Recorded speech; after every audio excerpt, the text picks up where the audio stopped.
हाय, मी सायली. तर आज मी असा फेस पॅक करणार आहे जेणेकरून आपलं सगळं टॅनिंग जाईल आणि आपल्या घरामध्ये ते उपलब्ध असतं.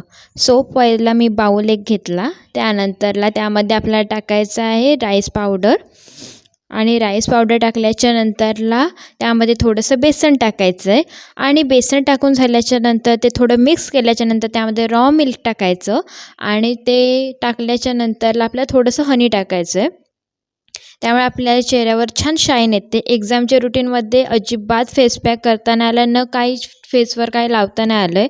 त्यामुळे टॅनिंग खूप झालं आहे. सो मी हे करणार आणि सोबत हे माझ्यासोबत होणारच होतं.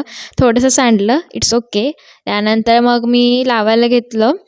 खूप छानपैकी लावून घेतलं सगळीकडे फेसवर आणि त्यानंतरला फेसवर सगळ्याकडे लावून झाल्याच्यानंतरला छानपैकी मसाज करायचा आहे आणि तांदूळ थोडा रफ असतो थोडा, त्यामुळे कसं मसाज छान होतो आणि डेड स्किन निघून जाते. हनीमुळे आपला चेहरा चांगला मॉइश्चर राहतो आणि मिल्क्समुळे पण आपला चेहरा मॉइश्चर राहतो. हे दोन्ही पण मॉइश्चराईज करण्याचे छान हे आहेत, ज्यामुळे स्किन ग्लो होते आणि तुम्ही बघू शकता स्किन किती ग्लो झाले. आफ्टर 5 मिनिटांनी मी ते वॉश केलं आहे आणि इन्स्टंट रिझल्ट भेटला आहे मला. खूप सॉफ्ट स्किन झाली माझी. आणि त्यानंतरला आपल्याला फेस पॅक झाल्याच्या नंतरला कुठलंही तुम्हाला आवडतं ते मॉइश्चरायझर यूज करा.